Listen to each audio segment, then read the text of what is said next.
Welcome back to the Better Day podcast, where we are unlocking our best self one episode at a time. My name is David Garcia, and this is beside me is my beautiful wife. Hello. And today, like we told you, is going to be a very special episode of this podcast because, as you guys see, we have my twin, all in black right there, and the one who made us both at the very end, which is my mother. So this is my brother, Jonathan. And this is my mom, and they come all the way from Winnipeg, Manitoba, Canada. And right now they are visiting us for Thanksgiving. So many times people ask me, do you miss Canada? And I say, oh, no, not really. And they're like, oh, do you miss your family? I'm like, yeah, and when I do, I fly them over here. So this is one of those times where I miss them, and I flew them out here. So how have you guys been enjoying your time here so far? Love it. Yeah? Yeah. Yeah. One of the first things that they asked for was Portos. So that was the first thing right off getting out of the airport. We went straight to Portos and got the Cubanos, got the plantain chips going. And then yesterday we had the Italian spot. Me and my wife call it La Paella Loca, but it's called La Para la Cia or something like that in Long Beach, which is pretty good, right? It's fire. Oh, yes. I think Jonathan declared it his favorite restaurant, right? Yeah. I'd say so. Yeah. What else are you guys looking forward to in the last couple of days that you guys are here? Thanksgiving. Yeah? Yeah. Yeah. How about you, Mom? Thanksgiving and my grandson's birthday. Yeah. Yeah. Our son is turning 8 years old on Thanksgiving. Yeah. Special times. Yeah. And when he was he born on Thanksgiving? No, he was born after. It was like a day after? Day after. A few days because the people kept looking at me while we were eating. They were that's right. looking Yeah, at yeah. me, and I'm like, I don't feel anything yet. Yeah. Yeah. And these two were actually there when Elijah was born. Yep. Yep. What was the labor? Like 4 hours or something? Yeah. Yeah. It was pretty quick. Yeah. Wow. But I remember, I don't know if we ever told you, Mom, but when Grace was in labor, you kept saying like, oh, tell her to do this, tell her to do that. And she was like feeling the pain, and she told me, tell your mom to leave right now. I asked if Mercy, because Mercy was there too, kind of like in the background. And I was like, tell Mercy to take your mom to the hospital. Like, just tell her to go. Prior to that, what were we playing? Were we playing something? We were playing cards. We were Yeah. always playing like cards. Wasn't it like Cards Against Humanity? Yeah, I think so. Yeah. And then we went for a walk after. Yeah. Because we went to McDonald's first. Yeah. Okay, you remember? Okay, so we went to McDonald's, and then she started getting contractions, I was doing your lunch or something. And I was like, oh, my stomach is hurting. and then we finally realized, oh, she might be in labor. Let's take a walk. Let's take a walk. Yeah, and us yeah. three took a walk. With the and, doggies, the puppies. Yeah. And you remember that she told us, like, okay, as long as I can talk through my contractions, it's okay. And then she started to not be able to talk to them. And she kept saying, like, no, I'm fine. And I remember when we got back to the apartment, she started freaking out because she knew it was time to go to the hospital. And I remember you were timing it too on your phone. Yeah. I remember, what was it, So like every like 3 minutes. every 3 yeah, 3 minutes? Yeah. And then she started freaking out. And that's when she was like, I don't want to go. And you guys weren't in the restroom, but in the restroom, she started freaking out. Like, I'm just going to start pushing on the toilet. Yeah. I'm like, don't you dare. And she started actually pushing. I had to like slap her on the thigh. I'm like, no, we got to go now. Yeah. Crazy times. But yeah, Jonathan and my mom have been there for very special times. My mom has now 2 grandkids on my part. Yeah. We're still waiting on Jonathan. Jonathan is a single man. How old are you? 26. Yeah, He's don't 26. say twin because then they're going to think he's your age. He's 10 years younger than me. 10 years. But obviously I look younger than he does. I keep David young. But yeah, 2 very special people in my life. And it is a privilege and an honor to have you guys here to be a part of this podcast. We kind of have been telling the audience that this was going to be a very special one. We're going to go through, the things that we've gone through to get you guys' perspective. And because I know that there's a lot of people that might be going through the same thing that we have been through. And so just to get the perspective of what we went through, what was going through our mind, how did we get through it? And we just want to build like a bridge of relatability and a bridge of connection, and also just to be able to plant seeds of hope into people that might be going through this. But before we get to that, we did want to just give an update. As we said last week, we had in our hearts to, have this segment of generosity. And we had 9 people reach out with 9 different families that, we're considering and we've been praying about to see how we can help.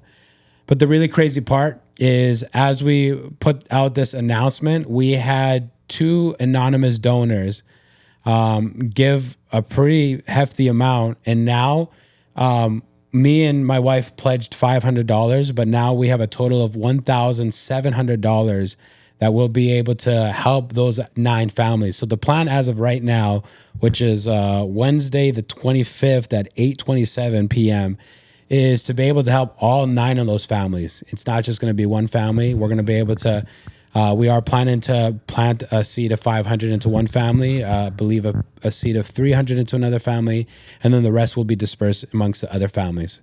So thank you so much to those anonymous donors. You guys know who you guys are, and we really appreciate you guys practicing that generosity and being able to be of help to those people that are in need. So yes, thank you so much. Yes. Anything you want to add? No, I think it's just awesome that we didn't even ask. Mm-hmm. This was out of our heart, just something we wanted to do, and it just shows how generosity is contagious. And so your generosity is not just for you and for the people receiving it, but it is honestly for others to be inspired and for others to give as well. And so your giving goes way more than what you expect it to be. Mm-hmm. God uses that. And so please continue to be generous, because you don't know who's going to get inspired.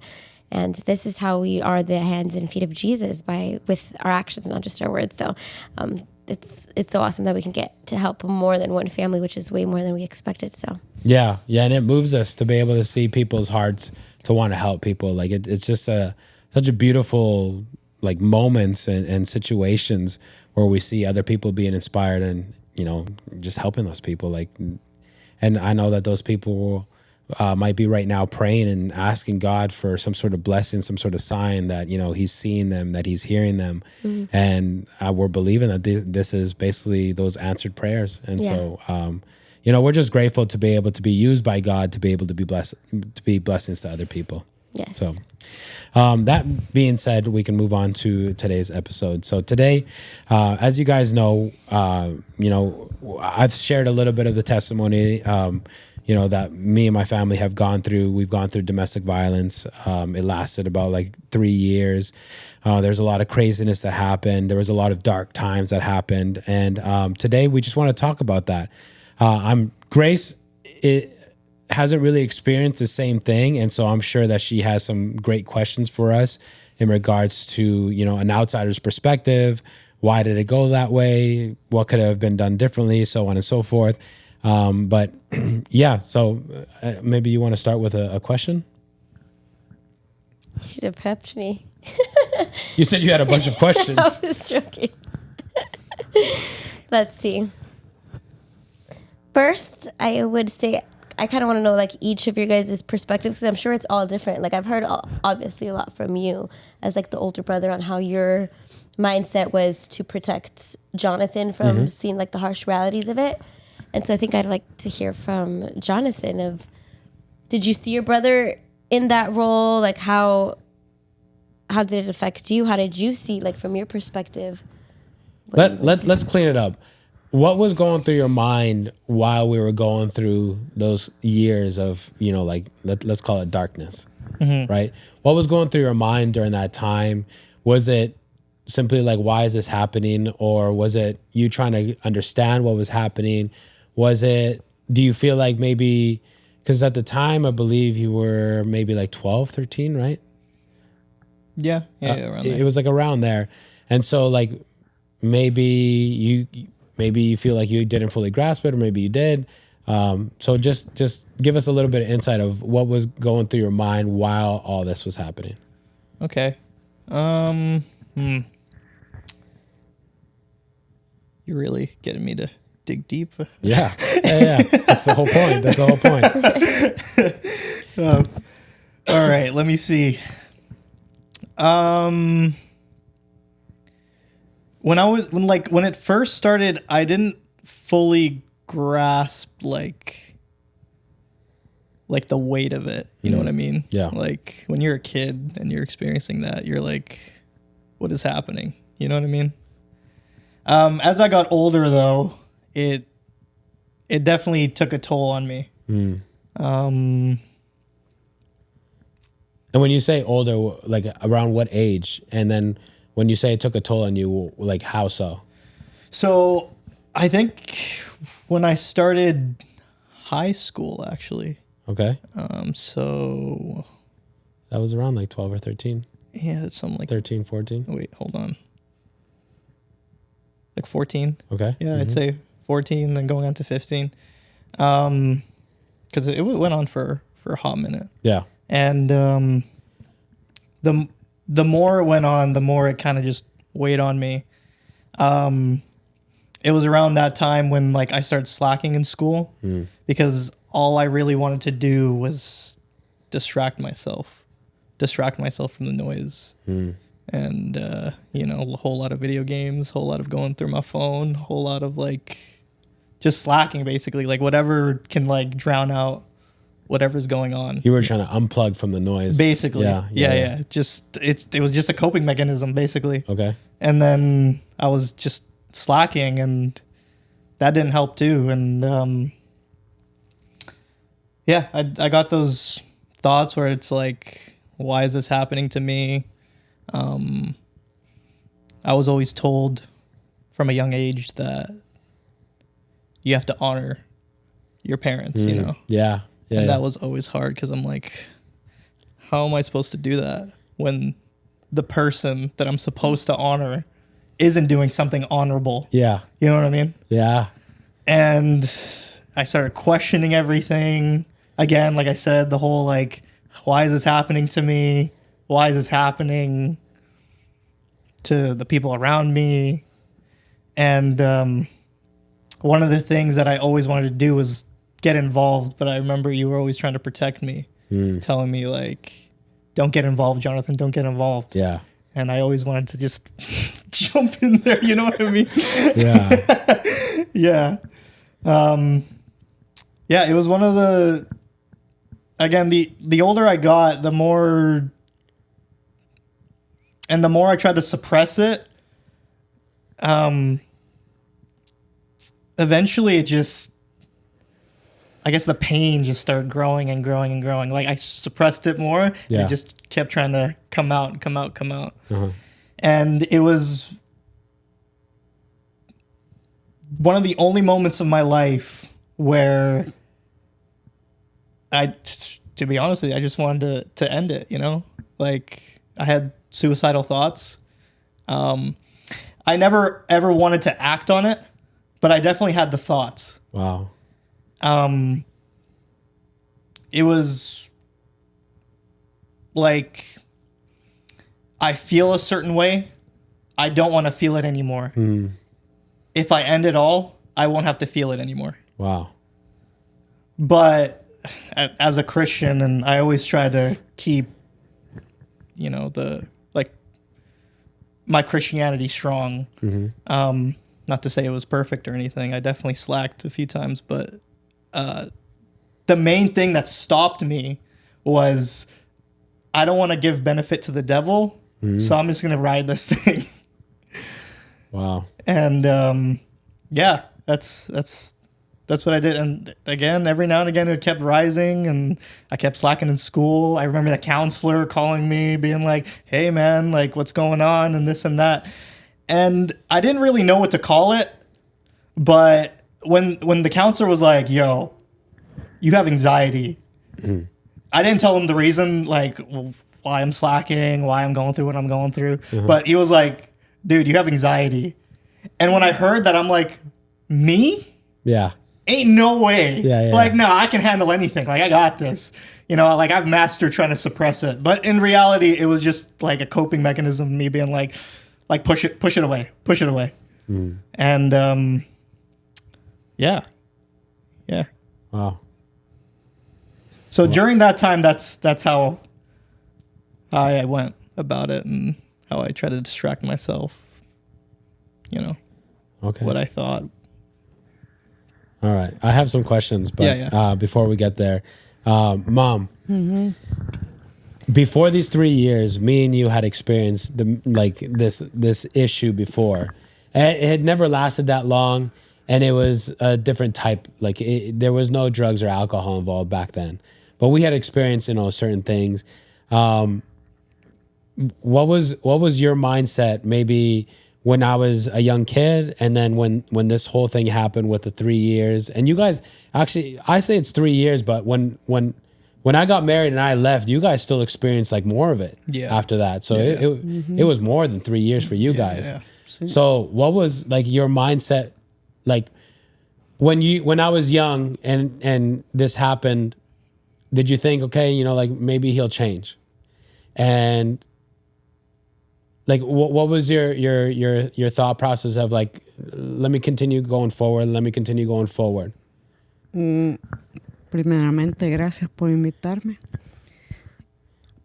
Cuando usted tenía 5 años, pasó la primera vez. Desde esa primera vez, yo ya me quería separar de su papá. Pero es ahí donde intervienen los pastores. Cuando un pastor viene y te dice, luche por su matrimonio. Entonces, ¿en qué yo me refugié? En meterme con el Señor, porque yo desde la primera vez que pasó la primera violencia, yo ya no quería volver con él. Pero ¿qué pasó? Hubo gente que me hágalo por el niño, ore por su esposo, que Dios lo va a cambiar. El pastor me decía, él venía de Guatemala, el pastor, y me decía, yo he visto familias cambiar, yo he visto esposos cambiar, pero usted tiene que buscar al Señor. Pero entre más yo buscaba al Señor, yo nunca miraba un cambio. Pero como ahí está el consejo del pastor que le dice a uno, tiene que luchar, siga adelante con su matrimonio. Y ese es un consejo que yo le puedo dar a la audiencia que usted tiene aquí, que sí escuche, pero usted sabe lo que está viviendo. No siga ahí. Ese es el consejo que yo le puedo dar. No siga ahí. Usted sabe lo que está viviendo ahí. El pastor que usted tiene no sabe lo que está viviendo usted. Pero uno, a veces, el temor de Dios también.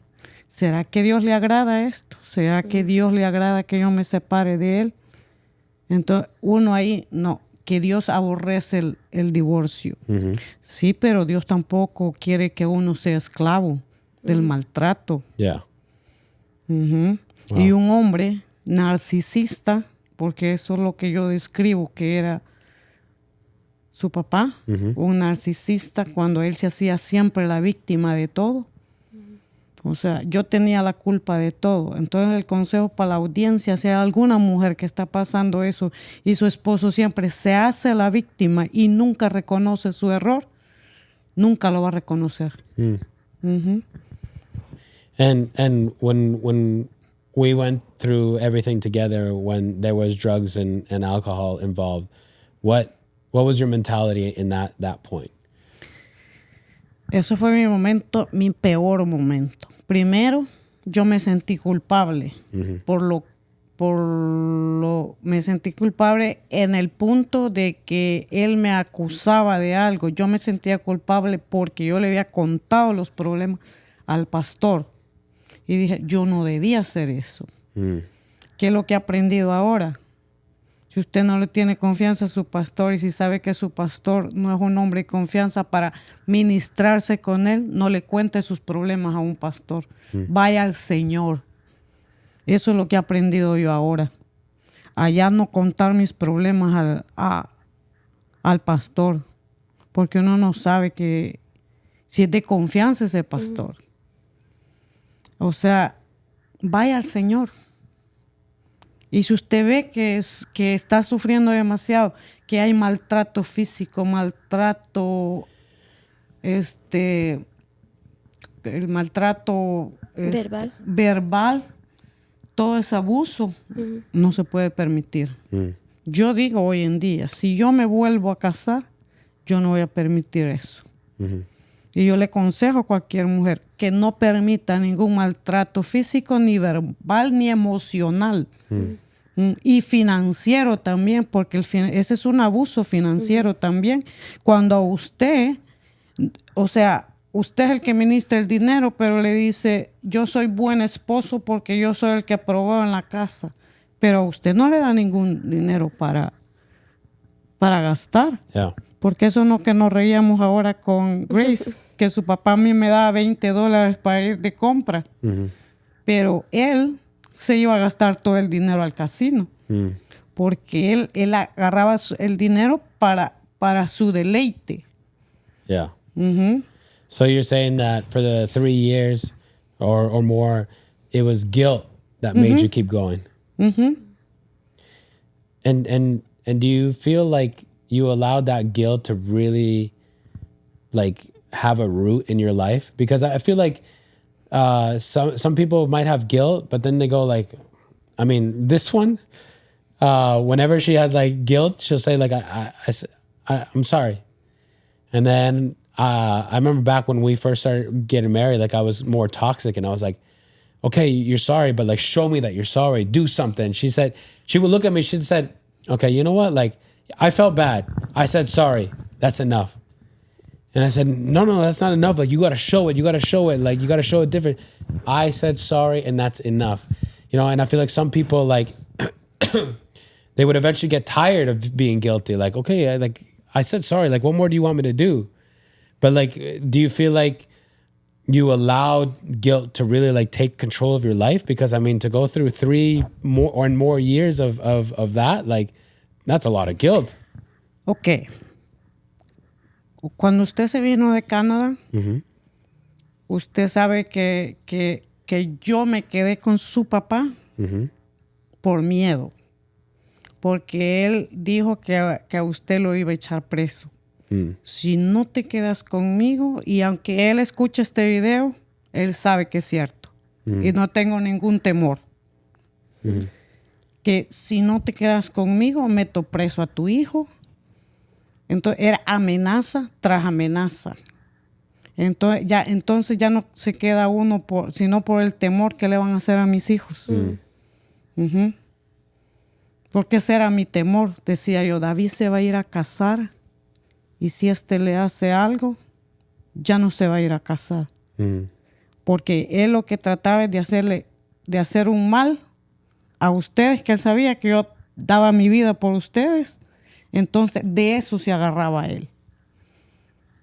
Yeah, that was I understand it a little bit, and I don't justify it, but I understand somebody like that really is trying to just find any single way to have control, because control brings that person peace. Sí. You know, and I used to be like that. Somebody who I needed to control things. And in certain areas of my life, I feel like I am still that person where I feel the only way I really truly feel peace is if I have complete control.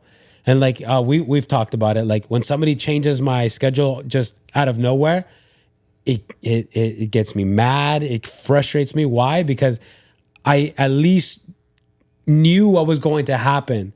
But when like something spontaneous happens, like it throws me off and I'm like, I don't have control. I don't know what's going to happen. I don't know what I'm getting myself into. I don't know who's going to be there. I don't know what. And and that's why I say I can understand, like he was just trying to find any single way. Like I'm going to get you to do what I want you to do. And I'm going to find a way. I'm going to press this button. If this button doesn't work, I'm going to press this button. If that button doesn't work, I'm going to press this one. But yeah. Any questions that you have? Well, I have a question because you said it didn't start until 5 years in marriage. So like, was there any red flags that you saw that you ignored and you're like, oh, he won't be abusive? Are you talking about pre-marriage? Or are you talking about like or either pre-marriage or in those first 5 years when there was no physical signs of abuse? No. Like there was no red flags? No, o sea, mientras en esos 5 años, o sea, él nunca me golpeó, o sea, nada. Cuando él tenía los 5 años fue la primera vez, pero ¿por qué era? Porque él tenía vicio de ir a los casinos. Entonces los pleitos siempre eran por el dinero, porque no había dinero. Porque el sueño mío, trabajábamos tan duro y el sueño mío era dejarles una herencia a mis hijos, la casa. Yeah. Entonces ese era el pleito siempre, porque él se gastaba todo el dinero en los vicios. El casino, él iba al casino casi todos los días a dejar todo el dinero ahí. Yeah. Entonces casi no había dinero. Yeah. And I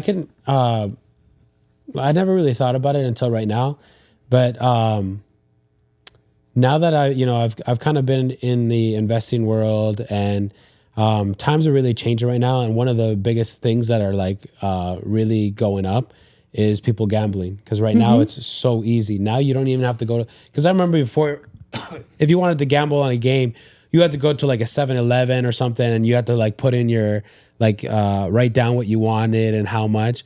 But now like it's all available online, and you see so many famous people that just like, oh, try this betting app, and try that betting app, and try that betting app. And what I see from that is what these people with power and these people with influence are doing is that they know that the people that don't have a lot and that have regular jobs, all they want to do is that to have that dream. And they sell them this almost like opportunity of like, this is your way that you can get that dream. This is your opportunity. And if I remember correctly, Dad was not like a bad gambler. Like he was like, he had his like obviously bad moments, but I had heard stories where this guy like would make a lot of money and then like an hour later would go back and then lose it all. But that he knew how to play certain things, like he knew how to do it. Sometimes. Pero a veces él se iba a jugar a los 2 cheques de él y a veces se jugaba hasta la renta. Yeah. But what I'm trying to get at is I could see, again, not to justify it, but I can see a man that is working hard, his wife is working hard, and he sees, this is not going to get me what I want. This is not going to get me the dream that I want. This is not going to get me the inheritance that I want to leave for my kids. So I could see a man, because in all honesty, like I can say right now, and I've said it before, where I could see a man that wanted to give the most to his family, but he just didn't know how to do it. And so he saw gambling as an opportunity of like, this could get me 10 steps ahead. If I do this right, I can get 10 steps ahead. But if I just work, I'm only going to do 1 step every single day, and that's not enough. I don't see my dreams coming true. And so I see a man that wanted to provide for his family, but just went about it the very wrong way, and it didn't work out for him, you know? Any follow-ups? No? Okay. That was good. Jonathan, in regards to, the thoughts that you were having, honestly, this is the first time that you ever mentioned it, which is I've only ever mentioned it to her. Yeah, which is crazy. Yeah. But you went through high school going through this, and again, when I left, I left at like 26 years old. So you were 16, and then you still had like a couple more years of kind of this dragging on, right? Yeah. In regards to the time where you said like you didn't want to act on it, and you felt like you didn't want to basically let the enemy feel like he won, but that you had thoughts of ending it. Like you had thoughts like, what was it that carried you through those moments? Like, was it just the sheer fact, like, is it the sheer fact of like, no, I'm just never going to act on it? Like, or is it the sheer fact, like a little bit of like a chip on your shoulder or pride of like, nah, like you could almost like picture the enemy in front of you laughing at you, and you're just like, buddy, if we're going to go toe to toe, we're going to go toe to toe? Or was it just the mere fact of like, I need to just cling on to God and have faith? Like, what was it? Honestly, it was more pride. I especially when I was younger, I had this like I said, like I always thought I could handle it, which is why when the counselor told me like, oh, you have anxiety, I was like, me? Like, no. It was definitely pride where it was like, no, I can handle this. No, I got this. And it was like, hey, enemy, you think you can take me? Yeah. Like, I may have these thoughts, but I'm not going to do it. Yeah. And is there anything that helped you like fight back? Because you could call it a little bit of pride, but I mean, there's also got to be a little bit of faith. Like the only way to fight the enemy is to have faith. Because usually when we see the enemy and in that sort of situation, when you're having suicidal thoughts, like this enemy is not just an enemy. This enemy is a giant now. Like, this thing's huge. Like, and you're probably looking at yourself like, okay, like, yeah, I can have pride and I'm going to toe to toe, but there's got to be a mix of faith in there. Like you got to have a thought of God is with me. God is going in front of me. Like, what helped you have that faith to fight? Trying to remember.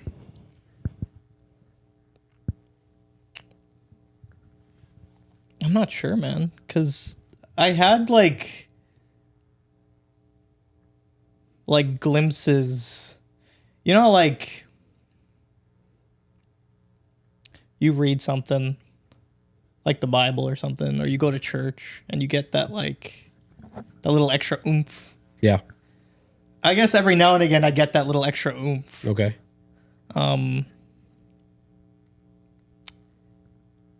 But I mean, that's all I can really say. Like, I had those little extra glimpses of, like, I guess hope. Or, like, something that would remind me that, like, you have the strength to keep going. You know what I mean? Yeah. But it would be a roller coaster. It's not like it would be, like, a consistent, like uprise and then, like, keep going. It would be, like, glimpse of hope, down to like my thoughts, back up, back down. I have a question. Yeah, go ahead. Because I feel like girls, or at least, I don't know, maybe it's biased, but like women, girls, like we're more spiritually like inclined. And you guys are like two men now, 36, 26, how you said like your faith, you're still keeping it strong. David, you're still strong in your faith. And so I think it's like for the mom of the group, like how did you raise them? Because David did have like a little rebellious phase or like bad boy phase, but how did you raise them? You going through what you're going through in your marriage, which is already difficult enough just on your own, to knowing like, okay, I have to instill faith in them, because I think that's a huge testament to who you are, that they are still can thank God that they came on the other side strong, and they never let go of God. Like they could have said, God, you're not a good God. This is what's happening at home. But they didn't have that. They saw the situation sucks, but God is still good. And that's what kept them going. And so how did you do that? Eso fue, la fe en el Señor fue la que a mí no me detuvo. O sea, yo siempre dije, mis hijos no van a ser como su papá. Porque si David se recuerda, su papá solo le daba malos consejos. Y yo estaba ahí diciendo, no, David, eso no. No, Jonathan. Yo eduqué a mis hijos firmes en los caminos del Señor. Ahí está David, que cuando yo sabía que él no andaba mal, yo era la que lo ponía en disciplina, no era el pastor. O sea, en mi fe, yo siempre me sentí fuerte hasta un día que yo le dije a ellos, ese día que yo descubrí que el pastor había, o sea, para mí me había fallado, porque para mí era mi confidente. Ese día dije, no más ir a una iglesia. Nunca perdí mi fe, porque yo siempre digo esto. Me fallaron los pastores, me fallaron los hombres, mas Dios no me ha fallado. O sea, mi fe no ha fallado. Yeah. Dejé de ir a la iglesia, sí, pero yo siempre en mi casa oraba, porque ellos se quedaron en la iglesia. Y mucha gente decía que yo por irme a parrandear había dejado a ellos solos, mas nadie me preguntó qué había pasado. Yeah. Sorry, can I add something? Speaking for myself, I don't know if it's the same for you, but if not for her faith, I think Yeah. I probably would have like Oh, yeah. submitted to like thinking about it for sure. Yeah. I definitely would have submitted. I think since you raised us in such a like at least for me, since I was born, I feel like since I can remember, like you've always kept your faith. You've always taught us about the Bible and all this, and to the point where I believed it. And I think that belief is also something, and your faith is what kept me like around, you know? Yeah. Like, I don't know if that's the same Yeah. for you. Because, like, when you believe something, like, so much that it affects your actions, like, you act on it. And I believed it so much that, of course, that there's a God and that there's an enemy. Yeah. And I'm like, like I said, I can't give the victory to the other guy. Yeah. I think I fully agree with you. And I mean, when you're a kid and you grew up with not a lot, you know, but I never felt like we were poor. I honestly never felt like we were poor, but that, you know, that I would hear conversations about money, you know, and the struggles that we had. Yeah, I heard it, but I never felt poor. But I knew that there was issues from a very young age. I always knew there was issues. But again, to see somebody that didn't just talk about it, but they acted about it, you know, like it's completely different. And I always tell Grace that, like, it's one thing to say it, it's another thing to act it.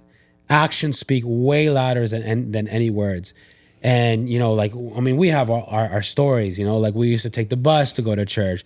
I used to skateboard to go to church, and you were there, and I was there with like a trumpet and skateboarding and going to church, you know, like to not just instruct your kids and not to just tell them the stories, but now to like act it out. We're going to walk 5 blocks, 6 blocks to go to church, and we're going to serve on Friday, and we're going to serve on Saturday, and we're going to serve on Sunday, you know, and regardless of what's going on at home, we're going to try. And I remember the days where dad didn't want you to go to church, and you were like, I'm going no matter what, and I'm taking the kids and I'm going, and that everything that you did from the moment that we were born planted seeds of faith into us.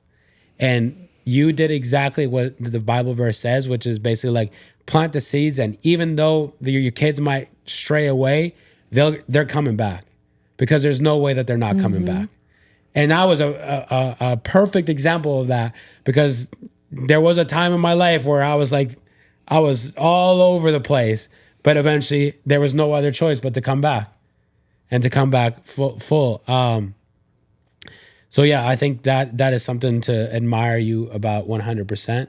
That's something that I've always told everybody that listens as well. Like, it was your faith that made us faith warriors. It was your faith.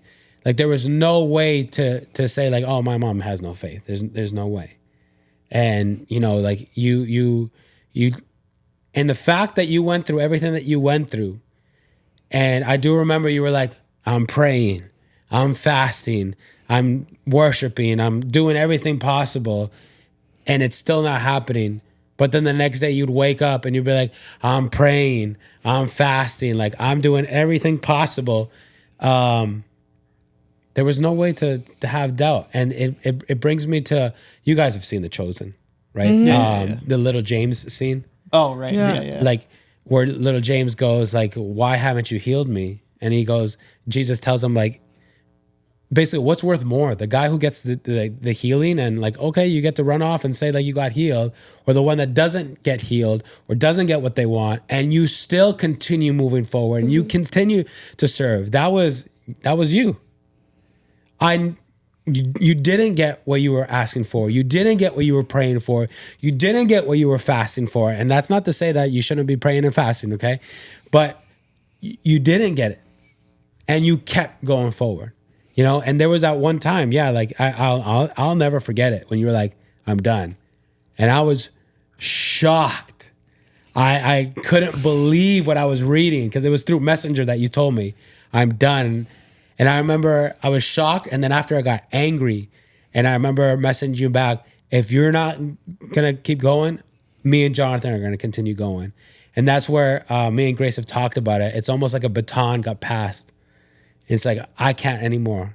I have no more strength. I have no more in me. I can't.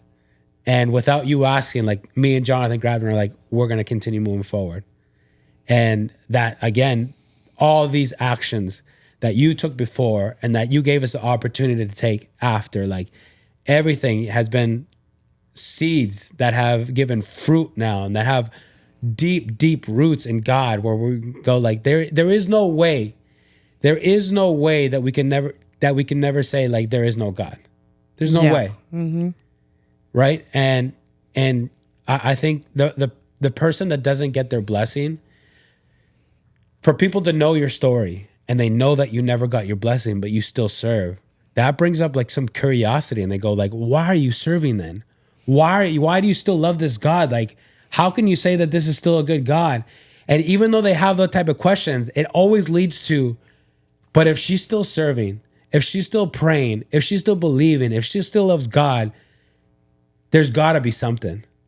Because if she's going through all this suffering, there's got to be something to it. There's got to be some truth to it. And I don't know if you've had this moment, but I had this moment, and I don't know if I've told you, but when I was a youth pastor, I gave my testimony. And I was talking about it in regards to Psalms 23:5, where it says, you prepare a table before me in the presence of my enemies. You anoint my head with oil and my cup overflows. And I basically was just talking about like how God can present something beautiful in front of us, but there's always going to be enemies around us, and their only purpose is to try to steal our focus, right? And so I talked about my testimony. And then after I told my testimony about, domestic violence and drugs and alcohol, a couple of kids came up to me and said like, oh, we're going through the same thing. And I thank you so much for sharing. And they asked for prayer, and they asked like, how did you get through it? Like, I don't know what to do. I don't know what to think. I don't know what to pray. And in that moment, it's almost like a puzzle piece finally fit perfectly. And I understood. I'm like, if the only reason that I went through what I went through was for this moment right here to help these kids, then all the suffering was worth it. All the darkness was worth it. All the anxiety was worth it. All the fighting was worth it. All the sleepless nights was worth it. And I don't know if you've had that moment, but I hope that you do, where you realize that your story is going to be able to help more people. And yeah, you went through a lot of suffering. Yeah, you had to go through some hard times. And can you say it was God's will? I mean, at this point, there's no other choice but to say it. And the only question you can ask is why? Why was this your will, God? And if the only reason why it was his will, it was to help just one person, I hope that one day you feel like everything that you went through was worth it. Yeah. Because when I think about that, I always, always, always think about one day we're going to be in heaven, and one day we're going to look at Jesus in the eye, and one day we can ask him, was everything that you went through worth it? And he's going to look back at us in our eyes, and you're going to see that love of a father. You're going to see that love of a God. And he's going to say, for you, just for you, everything that I went through was worth it. And we can have those reflections of those moments here on earth going through what we went through. Sí, no, yo le doy gracias a Dios porque desde que yo me salí de la iglesia hispana, yo no quería saber nada de las iglesias hispanas. Yo estaba tan resentida con las iglesias hispanas porque yo después me fui a la iglesia canadiense. Dejé de ir a la iglesia un rato, pero después me fui a la iglesia canadiense. Pero en mi corazón dije, nunca más vuelvo a ir a una iglesia hispana. Pero, ¿qué pasa ahora? Como testimonio, estoy en una iglesia hispana, sirviéndole al Señor siempre. No he dejado de servirle al Señor. That's good. Y le doy gracias al Señor porque mi corazón sanó en contra de los latinos. Yeah. Porque para mí el latino, allá en Winnipeg, el latino es chismoso porque hablan sin saber lo que uno realmente está pasando. Yeah. Entonces, eso era lo que yo no podía perdonar. Pero cuando yo fui a la iglesia hispana, dije, Señor, yo tengo que perdonar. ¿Y para qué le voy a decir a tu audiencia? Es una bendición. Perdonar. Tenemos que perdonar de corazón. Yeah. Como cuando yo dije, tengo que perdonar a tu papá de corazón, porque me llené de odio, resentimiento. Y ahora yo no siento ese odio ni ese resentimiento. Yo lo perdoné de corazón y comencé a orar por él y dije, Señor, sálvalo. Es una alma. Voy a orar por él como una alma. Como que yo no conozco a esta persona, pero necesita salvación. Yeah. Entonces yo por eso siempre oro por él y lo bendigo. Yeah. That's good. Any questions? How about you? Because your mom explained how she sees like your father, how she was able to like forgive him. Were you able to forgive him? Did it take, if you were, did it take a long time? Like, how did you come about that?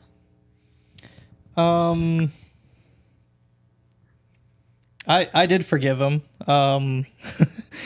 It was a lot of like, I think God was just setting up dominoes, you know, like putting the right people in my life or taking the people that didn't belong in my life away. Like I said, as I got older, the worse it got. So I held resentment the older I got. Like I graduated high school, and then I grew more and more resentment toward my dad. Yeah. And to the point where there was a situation where I had the chance to testify in court, and all I wanted to do was just whatever the highest punishment was. I was like, we're doing it. Yeah. I'm doing it. Yeah, I grew so much resentment in my heart to the point where like I was done. I was like, I would never want to talk to this guy again. I never want to reach out. I'm comfortable with living the rest of my life without him in it. Wow. And I had a girlfriend at the time, and eventually we broke up. And I think God used that to teach me a lesson about seeking peace. I don't know why there was. Well, I guess I do know why. I was reading a verse, and I'm sure many of you have heard it, where it's like, don't come to the altar until you've made peace with your brother. With that breakup, I started reaching out to God more, started reading my Bible more. And that verse stuck out to me, and it just kept, you know, kind of prodding, you know, like it was like the Holy Spirit was like, hey man, you know what you got to do. Yeah. You know? And I thought of my dad, and during that time when I was in a relationship, again, I had that thought process of, I'm not going to reach out to this guy. He would reach out to me, and I would never respond. I would always just ghost him. And then it wasn't until that moment when I read that verse, and about a week or two later, I started thinking about it some more. And I was like, if he were to pass away spontaneously, something happened, would I be able to live with myself? And I was like, no. I would beat myself up to the end of my life. I would be like, I should have reached out. I should have. And again, I read that verse. I had a coworker at the time who he was like, something that you'll never regret is being a gentleman. And that also stuck with me too, because I'm like, it's kind of true. Yeah. All the moments of my life where I had to take the high road and do the things that naturally we don't want to do, I've never regretted it. And that was one of those moments where I had to like swallow my pride, basically. Yeah. Because naturally, just like anybody, you know, like anybody that wrongs us, we want the worst for them. It's like you did this to me. Why should I forgive you? Yeah. But again, all these things started piling up. Like I said, it was like dominoes, like one after the other. And then I finally reached out to him, and I forgave him. We met up in person. It was at a mall, and basically told him everything. I'm like, hey, I just wanted to make peace with you and just say I'm sorry, you know, and I forgive you for everything you've done. Wow. And like I said, like I feel like after that moment, I was like, I can now look at myself in the mirror and be like, I did that. And not by my strength, but by God's. Like I said, like everything I've done up until this moment was because of the faith that Mom had. Yeah. If we weren't Christians, if I wasn't Christian, I don't think I would have done any of this. You know? Yeah. And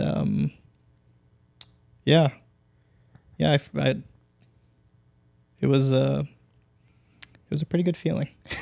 Yeah, it was very, very admirable because it's not many people that, it's one thing for somebody to lie to you, and it's another thing for somebody to maybe break your heart. But this was like low key torment, and for somebody to torment you for that long. I think it's understandable for anybody for you to build resentment, for you to have these dark feelings and dark thoughts.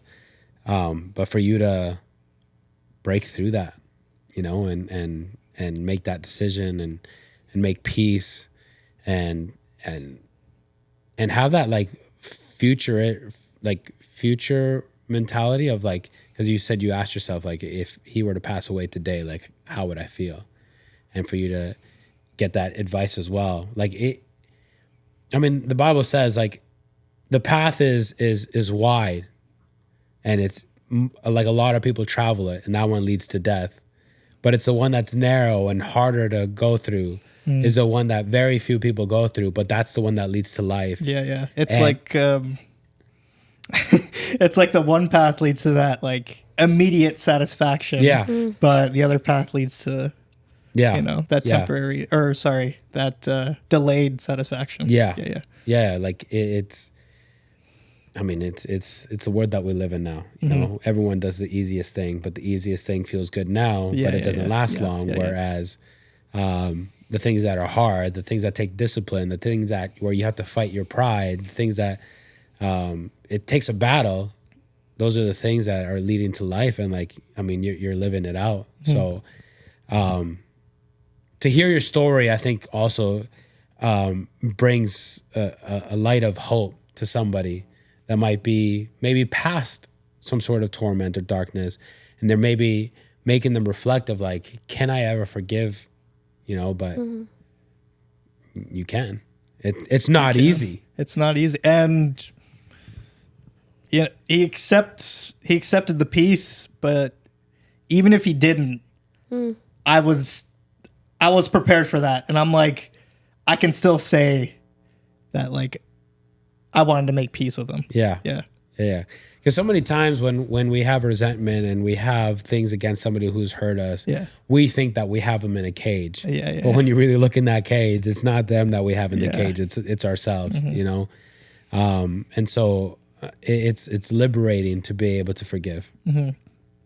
Any other questions? Any follow-ups? No, well, I think too, how did you feel about him like forgiving? Was that something you always wanted them to do, like your kids to forgive their dad? Did you feel proud of them, at peace? How did you feel? El día que Jonathan a mí me dijo que iba a ir a juntarse con su papá, a mí me dio mucha alegría en mi corazón. Él me dijo, mamá, ¿qué crees? tú, quiero hacer las paces con mi papá. Yo inmediatamente le dije, vaya, hijo. Por su propio bien, vaya. Y me sentí tan contenta cuando él regresó. Le dije, hijo, porque él fue, no se tardó ni 15 minutos. Él fue, hizo la paz con su papá y regresó. Le dije, ¿cómo le fue? Y él me dice, fui a lo que fui. Yo me sentí, gracias, Señor. Gracias, Señor. Y aunque yo aún todavía no lo había perdonado. Yeah. Yo no lo había perdonado. Yeah. Pero a mí me dio paz que él ya lo había perdonado. I have a question. How do you feel now, knowing that everything that we went through? Because I can imagine you, because I feel like you maybe during those times you had us in your mind a little bit more. You know, Sí. going through that, and especially Jonathan. He was so young, and I for sure had him in mind all the time, and that's why like he would try to come out and be like, "No, dude, like." Let me go through this, and you stay right here. Like I don't want you. You might be able to hear it, but I at least want to protect you from seeing it or anything else, you know, because things will get pretty crazy. But how do you feel like being the mother, seeing everything that's going on? Obviously, you knew like the psychological effects that could have on us. You knew that we were gonna have trauma. But how do you feel now, knowing that we went through all of that and hearing like our testimonies now and hearing everything, you know, that we're okay, we're good. Like, how does that make you feel? Yeah. Or I have even a follow-up, like at any point, were you worried for them? Like, how are they gonna get out of this? What kind of men are they gonna be? Or were you like, God, like, did you already have complete faith that God is gonna Yo tenía la fix this? certeza, la fe que el Señor le iba a sanar su corazón. Yo siempre, porque mis oraciones y mis ayunos nunca los he dejado, y mis oraciones siempre están para ellos. Y yo le doy tantas gracias a Dios por que tengo unos hijos. Soy la madre más bendecida que tengo. Yo a él siempre se lo digo, me siento tan bendecida. Tengo los mejores hijos. Y como yo siempre le he dicho a toda la gente, tal vez me tocó un mal esposo, pero tengo buenos hijos. Yeah, because I now want to talk to the audience a little bit, because somebody might be thinking like, oh, like my kids are going to be okay if, you know, I'm going through this, you know? But I just want to like refocus. Like the only reason why me and Jonathan are okay, like we're not sitting here saying that we don't have trauma. Like me and Jonathan sometimes trauma bond, and we talk about the things that trigger us. Like there's certain screams and certain sounds that like it really like activates something in us. And you know, like we know that we've gone through it, and we know like, okay, like that's just, you know, something that was wired in us, but there's no truth to that. We're in a better place now. But the only reason why me and Jonathan can sit here and be okay was because of the faith that you acted out, not just spoke about, right? And so if somebody is going through this situation right now, I would encourage you guys to be the mother, the father that act out faith, because it's not enough to just talk about it. No. It imprints into a generation for you to act out faith. Like this is something that is imprinted on me and Jonathan, and this is something like I see it. And we keep talking about the same thing because we just studied Deuteronomy, and now we're into Joshua. But the one thing that I see in Deuteronomy over and over again is that they always said, well, God always reminded Moses, and Moses had to remind Israel, don't forget to tell the stories. Don't forget to tell what you've been through. Don't forget to tell the next generation. Don't forget. Tell the story, tell the story, tell the story. And everything that we went through and the faith that you had have been imprinted in us, that whole situation is going to pass on into our next generations, but in a good way. We're going to be able to tell the stories of everything that we went through and what God carried us through. You know, and when we tell our stories, now our kids will be able to hear. Hopefully they accept, they embrace it, and they can learn from it. And now all that's left is for them to learn their own lessons. They're going to have little tiny lessons, whatever. But like the lessons are being passed down now from generation to generation. The stories are being told from generation to generation. And it really starts from you, who was the pioneer of this family, to be the person of faith. You were the faith warrior of this family. And now because of the decisions and the actions that you took, you've changed your generations. No, yo lo que le digo a la audiencia, que se agarre bien del Señor siempre, no importa lo que esté pasando, que se agarre bien del Señor. Y que tenga fe y que también le enseñe a sus hijos de esa fe.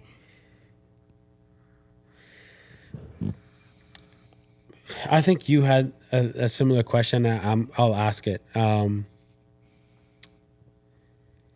God had everything set up, and everything up to this point, you know, we can grasp the good and we can filter out the bad. And, you know, I feel like we've done a pretty decent job of like everything that we went through, we took the good from it. Amén. Right? But just for the sake of the question, if you could go back in time, would you change anything or would you keep it just the same? No, I change everything. Don't stay. Desde la primera vez, no le aconsejo a ninguna mujer que se quede. Por el bien de ella y por el bien de los hijos. Porque uno pasa traumas, pero los hijos sufren más que uno. Y hay esa cosa que yo te doy gracias a ti, que tú siempre estuviste en medio. Que si tú no hubieras estado en medio, yo creo que yo ya no estuviera con vida. Pero Dios también te usó a ti y los usó a ustedes para que yo esté con vida. Yeah. Y de eso le doy gracias a Dios yo. Y por eso le digo al Señor, yo no me puedo apartar de ti. Yeah. Tal vez mi fe a veces decae, pero no me puedo apartar de ti. Porque es que tú no me has fallado. Y yo le digo eso a todo mundo que dice, no, ya no voy a la iglesia porque aquí, allá. Y le digo, a mí, quien me han fallado son los pastores, le digo. Y aquí estoy. Yo no voy a una iglesia por oír al pastor. Yo voy a una iglesia a adorar al Señor. Porque a eso vamos a una iglesia, a adorar al Señor, a buscar al Señor. No ponga la fe en el hombre que está enfrente. Yeah. Ponga la fe en el Señor. Any other questions? No, do you guys have questions for David? Oh, yeah.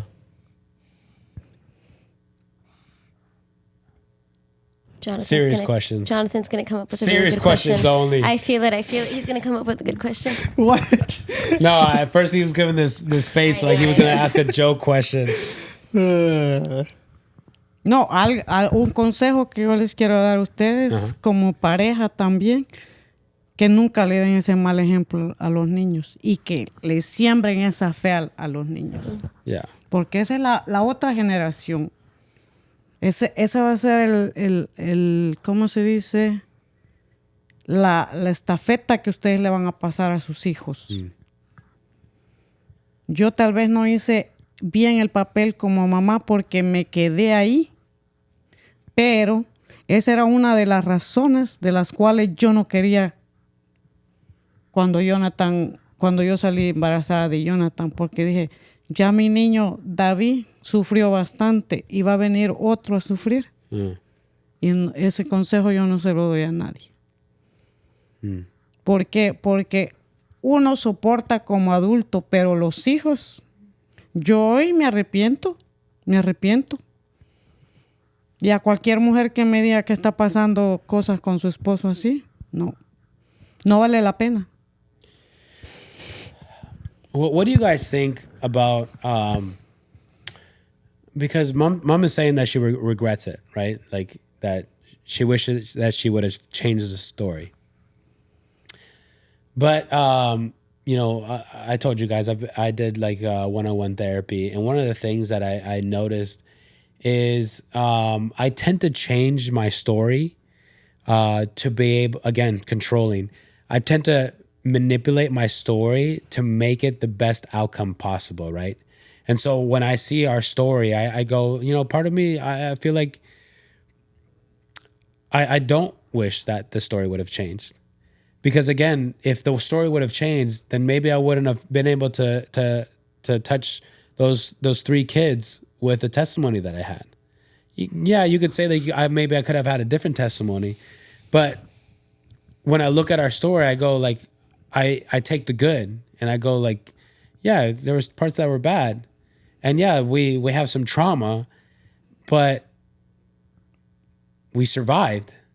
And not only did we survive, but now we're thriving, and I guess my question is, do you guys see it the same way? I mean, Mom already spoke, so it's more on you. Like, do you see it the same way of, do you wish that the story would have changed, or do you feel like it had to be how it had to be? It was God's will, so let's just take it for what it is and use it. No, I wouldn't change a thing. I feel like without what happened, I wouldn't be able to love the way I do, forgive the way I do. I wouldn't have, I wouldn't be the person I am now if not for what happened. And it could have been very different. I mean, I know you've talked about it before, where things are going to happen, suffering is going to happen. There's things that happen that we can't change. We're forced to go through it. Yeah. But what we can control is how we react. Yeah. Yeah, exactly. Is what we learn from it, and then what we do. I could have very well just fell into the same path that Dad was going to. Mm-hmm.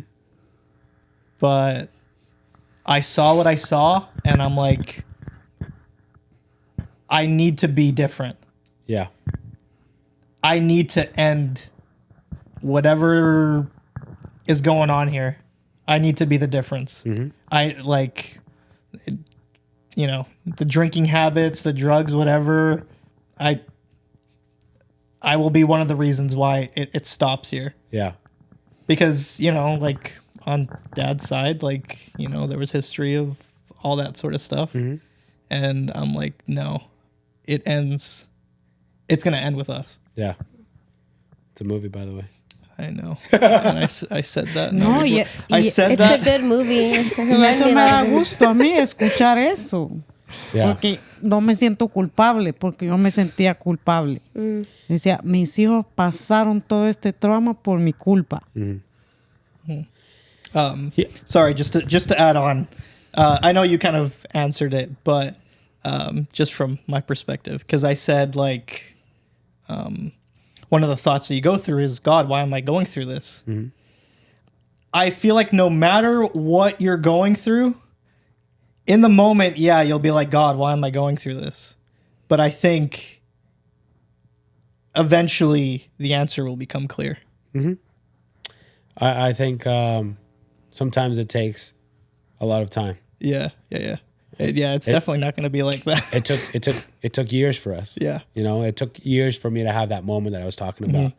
And that moment will always resonate big with me. And I've brought that moment up so many times, especially with people that are going through hard times. Yeah. And I always tell them, you're not going to understand right now. It's a matter of time, though. It's just a matter of time.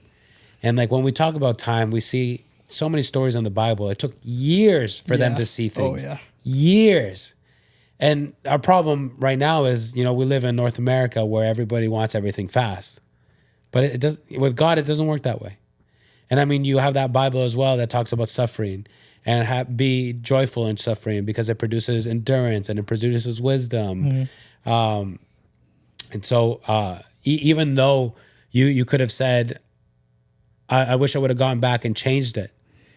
I think, you could have gone back and changed it. But that's not to say that we wouldn't have gone through hard times. Mm-hmm. No matter what, in a Christian life, in any life, there's always going to be hard times. It's going to be different versions of hard, but it's going to be hard times. And with everything that we've said in regards to we wouldn't have changed a thing, I would just want to say again, we do not condone what happened. We are not okay with families that go through that. But what we are saying is, if you already went through it, if there's no going back and changing it, what is it that you can gain from it? What is it that you can learn from it? What is it that God's trying to produce in you within regards to that? And so that might be one of my last questions for you guys. Because the thing that I tell Grace all the time, and then I tell the audience, is like, I feel like every moment in my life it's almost like I'm walking in life and I have a bag next to me. And every time that I go through a certain situation, I learn from it and I put it in the bag, and I'm like, I'm walking with this. I gain this. Go through another situation. Oh, I learned this part now, and I'm going to put it in here. Oh, I learned financial wisdom. I'm going to put it in here. Oh, I learned forgiveness. I'm going to put it back here. Oh, I learned how to be slow to anger. I'm going to put it in here. I'm walking with this bag and I'm learning. So my question to you guys is, through everything that you guys have gone through, everything that we have gone through, what is it that you gained from it? Jonathan? I feel like I kind of already said it. Like, again, how to love, how to forgive. I think my mentality changed too. I like how you put it, where it's like you gain something and you put it in your bag. And something I learned, and something that I love, is if someone else comes along, I can be like, oh, hey, look what I got in my bag. Yeah. There you go. You get to share it. Yeah. Yeah. And just like you said, like, even if there's just one person that hears this, just one, I would go through it again. Yeah. 1,000%. Yeah. And yeah, I just feel like without it, I don't think I would have the patience I have, the tolerance,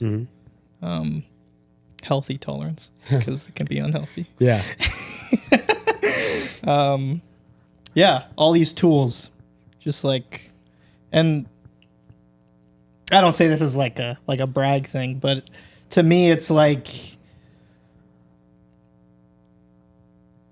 I want people to benefit from the fruits of my labor. Yeah.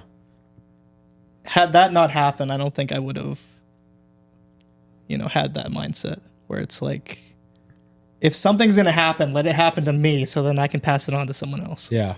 Yeah. Yeah. I know some people that, like, they'll gain knowledge on something and they'll be like, no, it's my knowledge. It's mine. Yeah. I don't want to give it to anybody else. No. Yeah. But to me, I I know someone that has that type of knowledge, and I told them, I'm like, no, not me. I might as well give it to them. I mean, like, why not, right? Yeah. We're called to be streams. Yeah. We're not called to And then box it up. Yeah. Yeah, honestly, without what we went through, Yeah. I wouldn't have all this. How about you, Mom? Bueno, yo qué puedo decir, mi fe ha crecido mucho más. Ahora yo puedo darle consejo a otra persona. Ahora yo puedo decir que hay un Dios grande que me guardó y que para todo lo que pasa hay un propósito. Porque yo ahora puedo decir, el Señor me guardó, he pasado por enfermedades y he conocido al Dios que sana. Porque estuve a punto de morirme del COVID y aquí me tiene el Señor. Pasé la enfermedad que pasé hoy en marzo, que a mí me dijeron, usted está malísima, usted hay que hacerle una gran operación. Cuando yo llego al quirófano, el doctor me dice, no sé qué pasó, pero la bola se redujo y ahora la operación va a ser solo interna. No le vamos a hacer la herida. Wow. Entonces, todo lo que uno pasa es para testimonio de hablar de un Dios grande. Yes.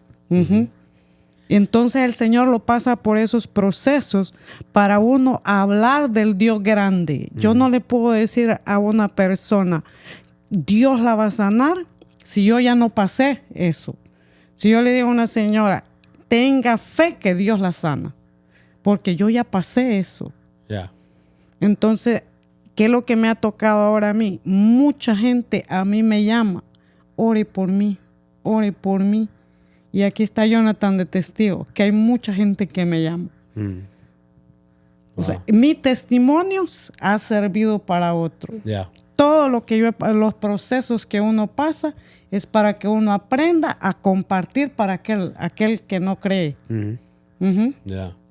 And then do you guys, because I've had these thoughts so many times, whenever I go through a hard time, I go, if I went through what I went through with my family, I could go through anything. Like, well, what I feel like most of the problems that I confront are nothing compared to what we went through, you know?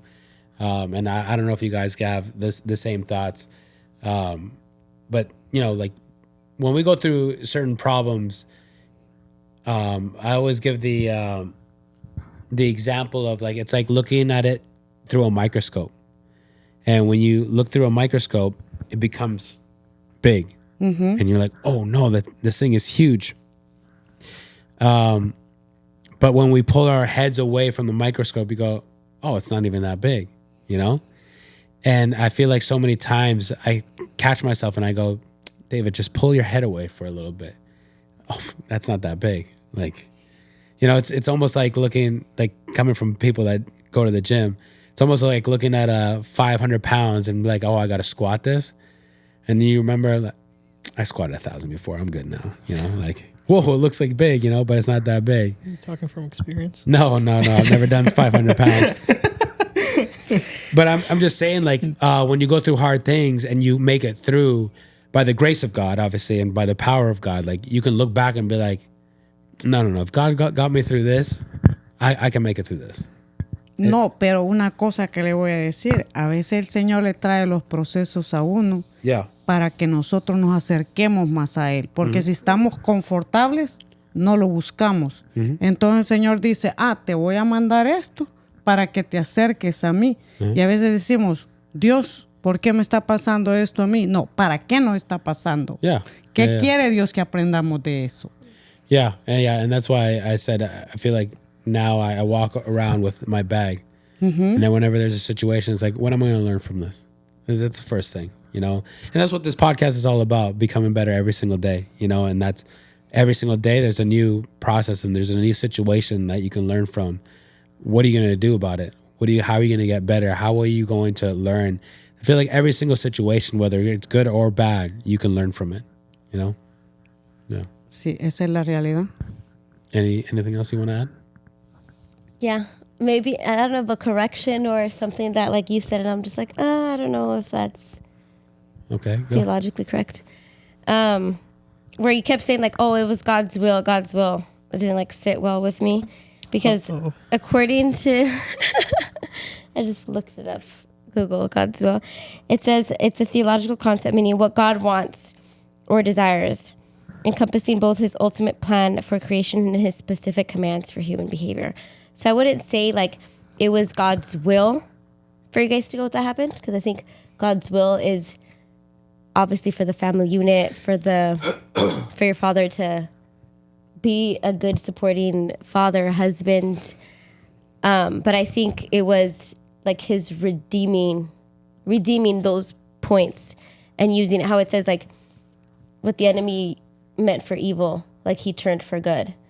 So I wouldn't say like, oh, it was God's will, because his will was for you guys to not go through that. Like his design was never meant to go through that, but it's your dad chose wrong. And God.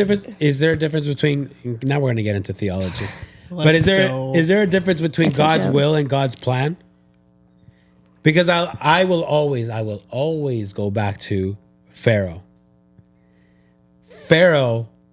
God didn't have a choice. It was part of was that God's will or God's plan? No, but that was the enemy's vessel. The Bible says that just how God has vessels, the enemy has vessels. And I think I don't know. Obviously, I'm not God or your dad, but I think that your father chose. He had a choice. Yeah. Wait, It's not that because Pharaoh did not have a choice. Wait. Well, how It says it in the Bible. It just took a turn.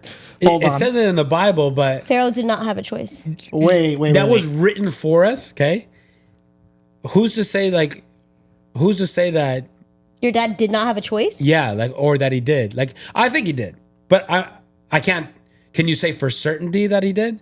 Can you not say that God could have hardened his heart? Wait. No. Hold on. I don't Hold think on. so. Wait, 'Cause then we go into free this will. We're before. fully sidetracked, but okay. Yeah, because All then right, we're going down. we go This is into part free 2. will.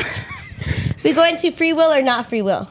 So you have to either decide. I believe that we have the beginning choice. There's a choice whether to sin or not. The more we sin, the more our heart gets hardened. So I think there was a moment where your dad didn't have a choice anymore and he was a slave to his sin. Yeah. That was too late. But in the beginning, your dad had a choice. Am I going to stop my desires? For 5 years, he had no, no intention. It said no red flags. And I believe he had, maybe after the first one, he had a choice. Wow, I don't like the way I'm behaving. I do not like the way this happened. I'm going to go seek help, go change. But the more he kept choosing bad, the more his heart got hardened. And so I don't think it was God's will to say, I'm going to choose your father to do this so that they can learn this.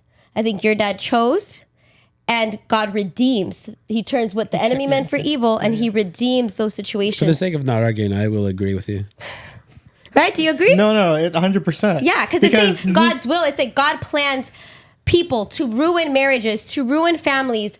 That's like a very evil way of thinking of God. That's why a lot of people then start doubting God's goodness. Could say God chose for these kids to deal with this. That's not a loving God. No. God's will is for a happy family, and your dad chose. Yeah. Okay. De acuerdo contigo. Yeah. I've told you the same thing where Pharaoh had free will. In the verse, it said, I will harden his heart, right? But I think that's a consequence of what Of he your was already sin. doing. Yeah, he was sinning. And it was a consequence. It's like, I'm going to harden his heart because that's the consequence of what he was already doing. Yeah. So I don't like when you say like, oh, it was God's will, because it's making it seem Okay. like your dad had planned. I retract that. God had planned that. Keep it in. Yeah. No, I'll porque, keep it in. Porque mire, vamos a poner a Job. Dice la Biblia que Job era hombre perfecto a los ojos de Dios. Pero que Dios le permitió a Job que pasara todo lo que pasó. Después de tantos capítulos, dice Job, después de todo el proceso que pasó, le quitaron sus hijos, le quitaron sus finanzas, le quitaron su esposa, le dieron, pasó enfermedad. Después que él perdonó a sus amigos, él no tenía que perdonar a sus amigos, pero perdonó a sus amigos y Dios lo mandó a orar. Entonces fue que dijo él, de oídas te había oído, pero ahora mis ojos te ven. Entonces a veces nosotros, es ahí donde tenemos que conocer a Dios, y es ahí porque Dios a veces nos permite los procesos para que conozcamos a Dios, porque oímos de Dios, hablamos de Dios, pero no lo conocemos. Yeah. Yeah, that's good. I think God uses those difficult moments to redeem. If we believe in God and if we have faith, nothing will be in vain. And so that same person can go through the same situation as you guys. And I've seen it. We've seen it like in my family, where a same person can go through that same situation and then choose the other way. Yeah. Versus if you have God, it won't be in vain. He will redeem it for his good. Because the reality is that, well, you guys said it, there's things that could have been easier if you didn't go through that. In the beginning of our marriage, like there's certain things where you said you went to therapy and you were frustrated. Like, why do I think this? Why do I get treated this way? Why do I, like, I'm certain there's certain things that you'd be like, it would have been so much easier. Yeah. Because I think God's will is for it to not to go through that, but he will use it to bring the best outcome. Yeah. All right. That makes sense. I have agree one with last question. I think for you guys, because you guys are obviously like you came from him, right? Like, is in your life, do you ever see moments of you're like, oh man, this is a tendency of my dad, like being self-aware? Do you kind of like deny? Do you just kind of lean in? Well, that's just how I am. Do you try to change it? Like, how does that balance work? That's a pretty good question. Yeah. Go ahead. I feel like you know what I'm gonna say.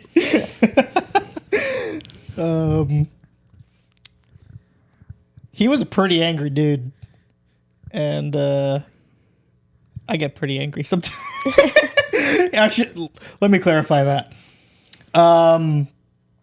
When I get angry, I catch myself being like, "Dang, like This is him. I'm kind of acting like him, yeah." And it's rare when it comes out, but when it comes out, I'm like, "Ooh, I shouldn't be doing this. But I shouldn't be reacting the way." But you're like self-aware. Like no one had to tell you. You were just caught it. Like you were able Oh to. yeah, see 100%. it. Yeah, like yeah.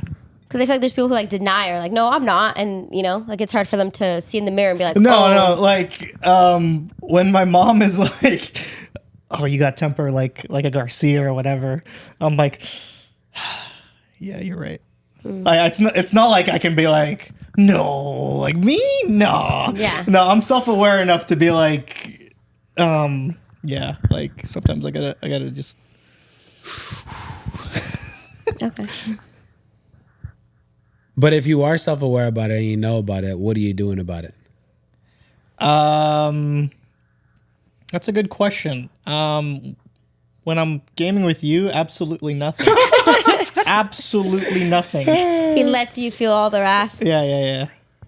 That's funny. But otherwise, no. Like, Like, do you ever think about like what the root is, like where it's coming from? Because it's one thing. So like you think about like somebody with an addiction, right? right. You can do sin management, which Yeah. is like, okay, let me get Behavior modification. Yeah, behavior modification, but you're not getting to the root of it. Yeah. So you're basically just doing everything possible to limit yourself from going to that place. Yeah. But you never really dealt with the root. Yeah. So have you ever like thought about that? I haven't. I guess when you put it that way, yeah, I have like a few things that I do when I know I'm getting to that point. Yeah. You know, walk away, take a few minutes to myself. You know, always helps. And sorry, Oh no, go. what? No, keep going. One of you go. Well, I was gonna say because I feel like you have the advantage that this was like how many years ago? About 10 at least. No, 10 or 8? 8 or 10? Yeah, Because I left 10. So you guys still had it like a couple of years after that. Yeah, so like yeah. 8-ish years. 8 years. We'll So call like it 8 years that. ago? Sure. Yeah, we'll call it. Where I feel like you're removed, where you didn't have like you didn't get married to a family to be able, like you have time to like heal, process. Have you thought of, okay, how could this affect me when I have a wife?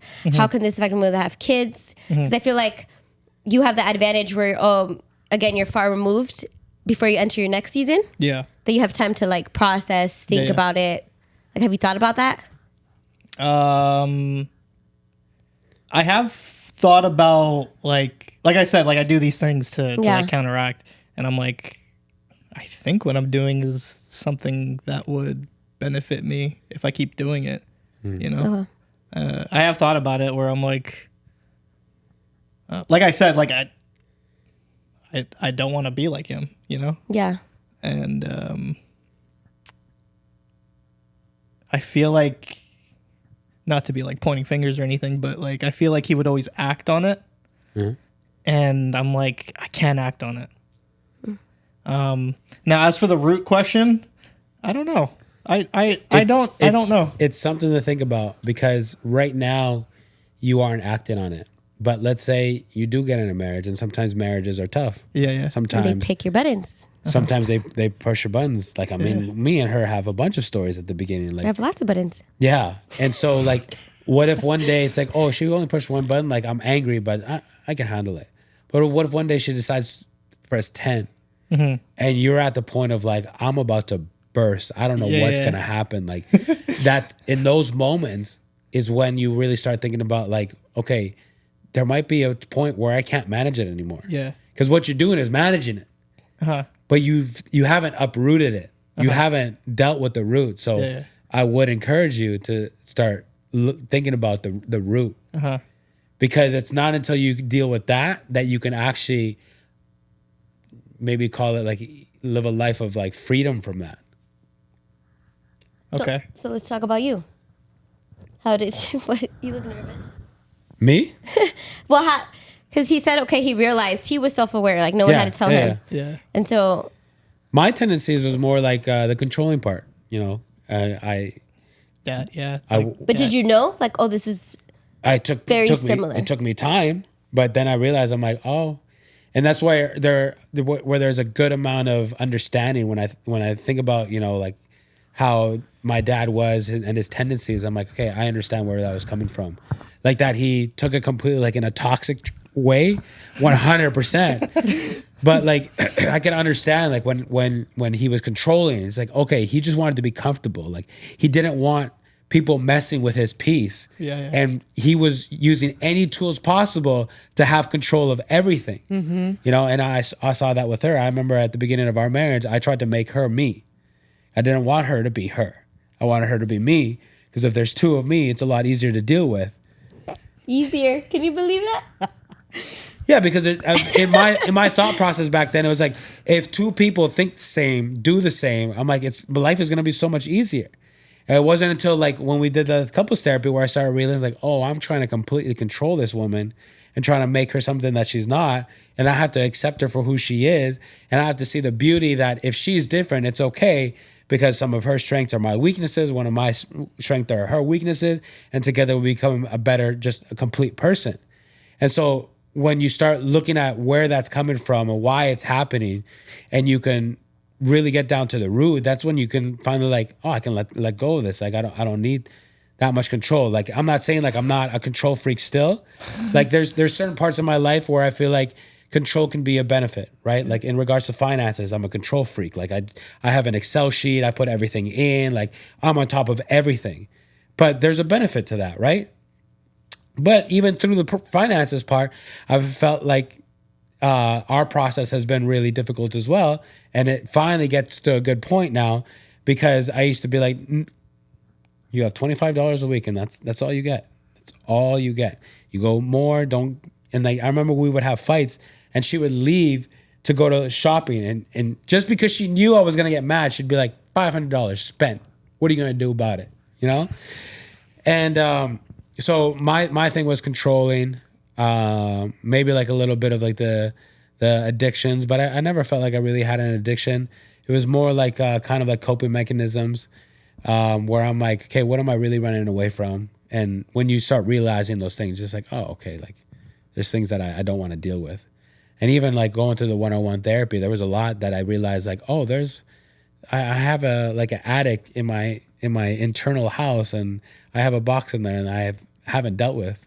And so I had to like take that thing down, dump it out, and have to deal with everything that was in there. And there was things that I hadn't even thought about for years, but it all came out, and I'm like, okay.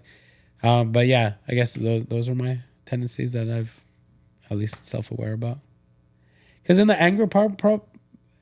anger, I feel like over time, there's been like definitely like, I don't know if you want to call it liberation or whatever, but like I used to get angry at the beginning. Ooh, fast. For nothing. Fast. But I mean, I think I've told you guys the story, right? Like when we first got married, when we had our honeymoon, like we had our situation, and the first thing that I heard was Dad's voice in my head, like, I told you this was going to happen. And it was really hard. It took like 2, maybe 3 years to get over that part. Because that is one of those times where I felt like I was more like Dad in the toxic trait, where my wheels were turning like, oh, she did that because of this and that's connected to that and that and that and that, and this is why she's bad, and that's why she's bad, and she was bad there, and she had bad intentions there, and like, ooh, like it was like very negative, very dark, and that took some time. But I mean, once we've gone through our process, and we've worked on having a more healthier marriage, like I feel like I'm way less. I mean, only you could testify to that. But No, you're so much. I'm way less to anger, But again, it's going down to get into the root. Because if you don't get to the root, I mean, it's always going to be there, lingering, like scratchy. It's almost like an itchy throat, like it's scratching, like, hey, I'm still here. Like, you're still sick. Yeah. Well, and because your sister asked me, I think she asked me yesterday, like, oh, when did David tell you, like, about like your family stuff? I don't remember. I feel like when like you were pretty open about it.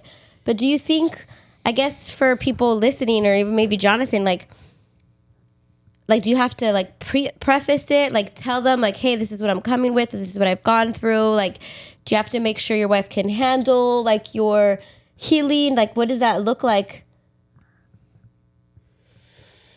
I feel like I was always somebody, even in regards to telling stories, I was controlling in that sense. I'm going to tell you what I want to tell you. I'm not going to tell you the things that I don't want to tell you, you know? And it wasn't until when we went through therapy, that's when I started like opening up more, like this is what I went through. And this one, you said, oh my goodness, you went through that. And then she started like, there was like a understanding happening, right? I think if somebody really loves you, they'll ask you. Like, I mean, like, how are you in a relationship and you don't know, like, hey, like, where do you come from? Like, what was your story? How was your childhood? You know, like, you should be asking those questions. Like, if you're not asking those questions, I mean, you're doing something wrong. And in regards to like, oh, can they handle it or not? I mean, I feel like I always advise the approach that you always take. Put it all on the table. If they can handle it, great. And if they can't, it's not meant to be. Mm-hmm. That's right. You're learning. All right. Any more? That's all the questions I think I have. Do you have any for your brother? You never gave him the best question. I didn't have the best question. You guys have anything else to say? Any questions? Man, I wish I would have come up with something. Man. You have no questions about like anything that you're curious about? Like, no, man. I don't. Well,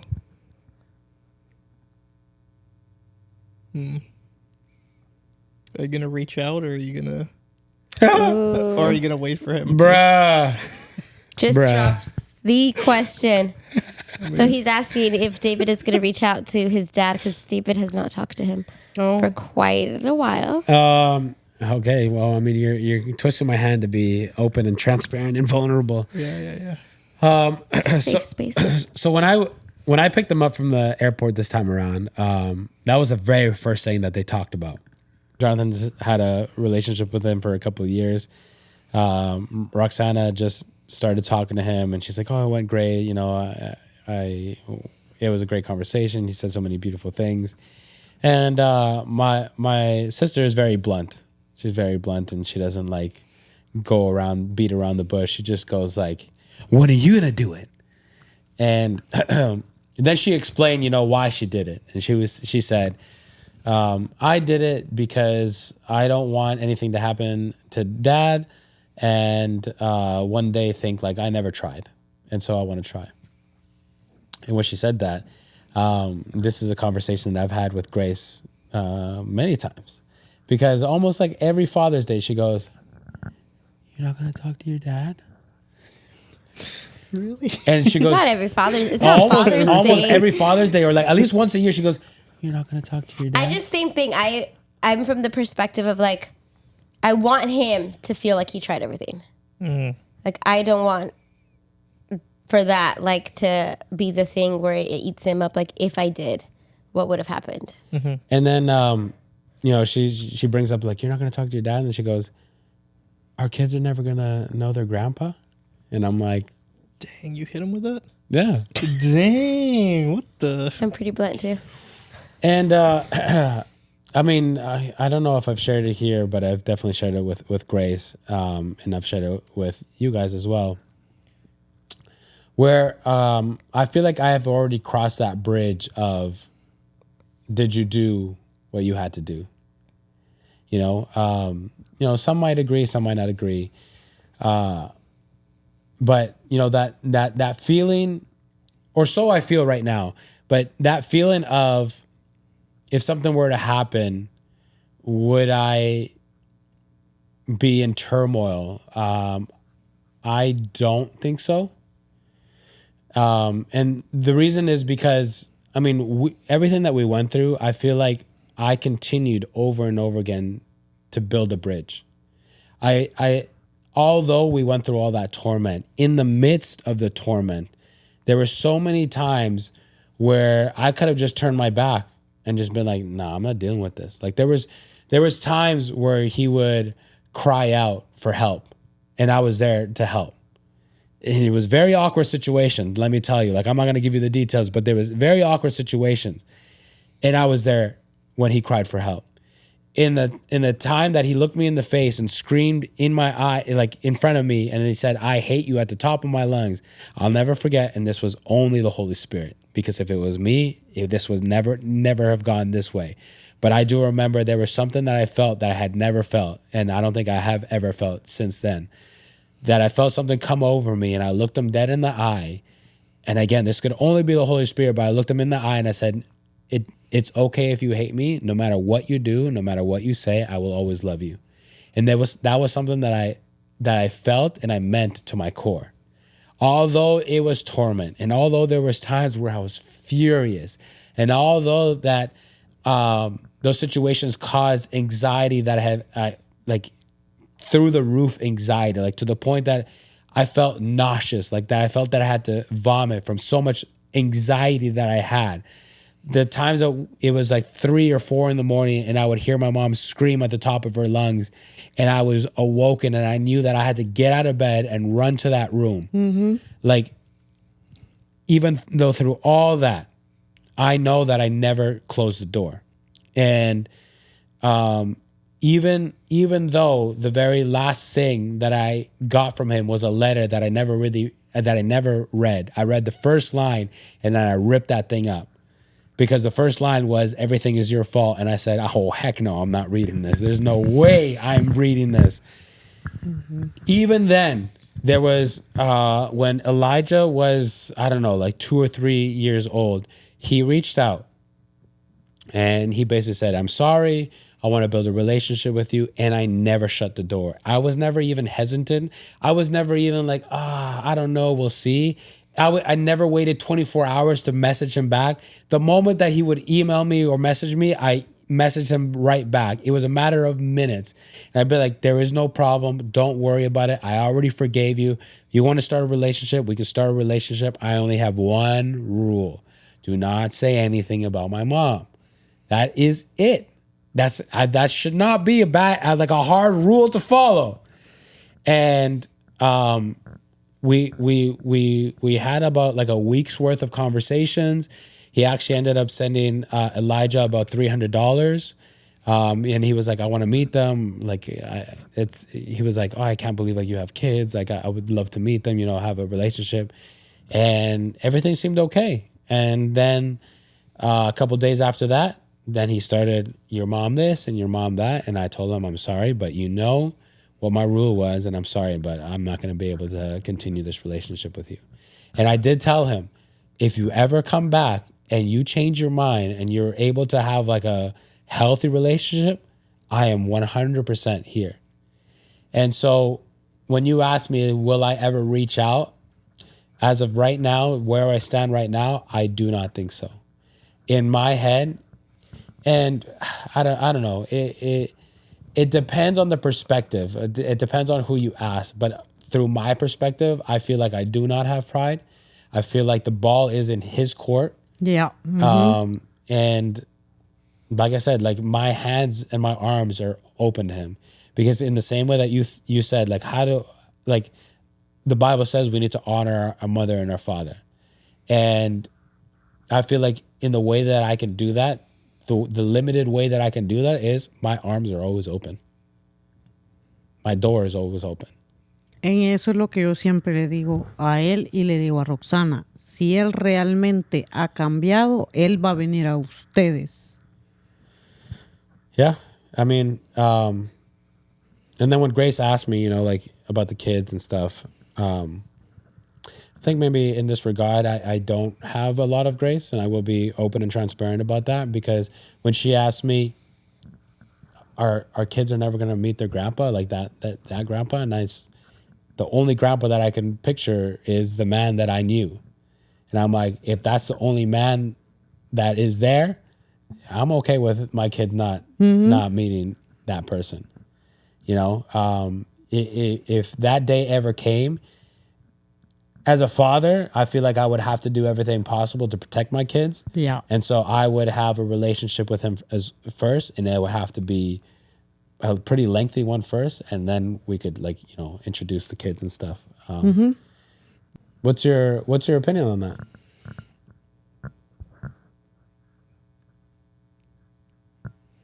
Yeah, now who has the hard question?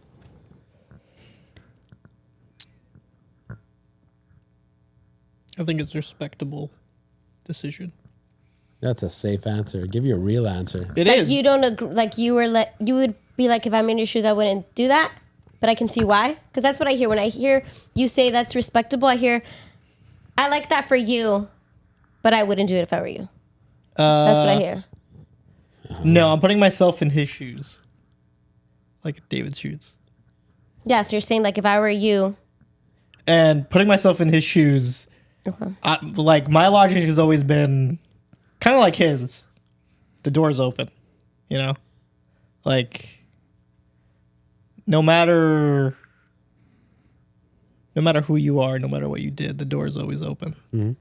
And Ahora es él el que tiene que acercarse a él. yeah, but and by the sounds of it, yeah, you left the ball in his court. If what you said for your last message is what you said, then to me that sounds like a hey, reach out if you want type thing, Granted, I didn't make it that easy for him to reach out, but What did you do? He'll send a carrier pigeon. You blocked him everywhere. yeah, I blocked him everywhere. Is there a spot that you didn't block him? No, I blocked him everywhere. Oh. Yeah. Oh. See, okay, that's something that I would have done different. To me, if I leave the ball in someone's court, I will always leave at least one avenue for that person to come. I'll and I've done this before. I'll block them on You're everything. the avenue. You're the avenue. Oh. Yeah. Or Roxana. Okay, sure. Okay. I mean, sure. Balls in your court. Just I kidding. mean, did you just think of that now, or No. I mean, yeah, like I honestly, like I said what I said. I meant it, but I'm like, I thought I'm in this new life now. I'm like, I don't have to deal with this drama. Yeah, no. I don't need to bring this drama into my family. So I'm just like, okay, done. Okay. And I'm like, in my thought process, I'm like, if somebody really wants to get something done, especially a man like that, which he's pretty creative and he's pretty smart. I've seen the things that he thinks of and how he figures things out. Like, he can get it done. Yeah. And yeah, I did kind of think about it right now, but like it is true. You have a good relationship with him, and he knows that you have a good relationship with me. Yeah. That's a definite avenue. Yeah. Okay. That's fair. Any follow-ups? No.